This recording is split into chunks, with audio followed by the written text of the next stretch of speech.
آزما رہی ہیں مجھے؟ سالار اس کی طرف دیکھتے ہوئے بولا۔ آزمایا تو محبت میں جاتا ہے شاہ، عشق میں یار کی رضا میں راضی ہونا پڑتا ہے۔ ہو سکے تو مجھے معاف کر دیجیے گا۔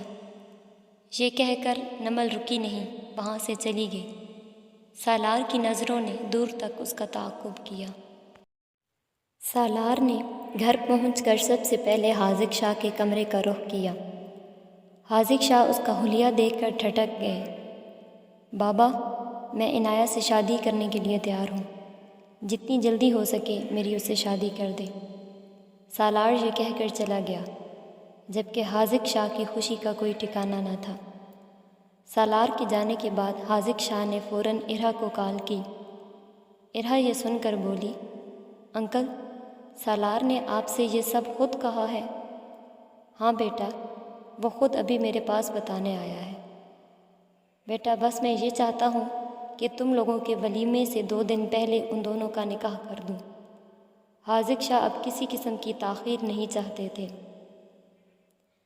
ارحا نے حاذق شاہ سے بات کرنے کے بعد سالار کو فون کیا۔ سالار، مجھے بتاؤ، نمل کے کہنے پر تم یہ سب کر رہے ہو نا؟ ارحا نے پوچھا۔ ارحا، محبت قربانی مانگتی ہے، اور ہم دونوں حالات کے ہاتھوں قربان ہو گئے۔ تم اب تیاری پکڑو شادی کی۔ سالار نے یہ کہہ کر کال بند کر دی۔ حاذق شاہ نے عنایہ کو اپنے پاس بلا کر سالار کے متعلق پوچھا۔ بابا، میری زندگی کے بارے میں آپ کا جو بھی فیصلہ ہوگا مجھے قبول ہے۔ عنایہ سر جھکاتے ہوئے بولی۔ شاباش بیٹا، مجھے تم سے یہی امید تھی۔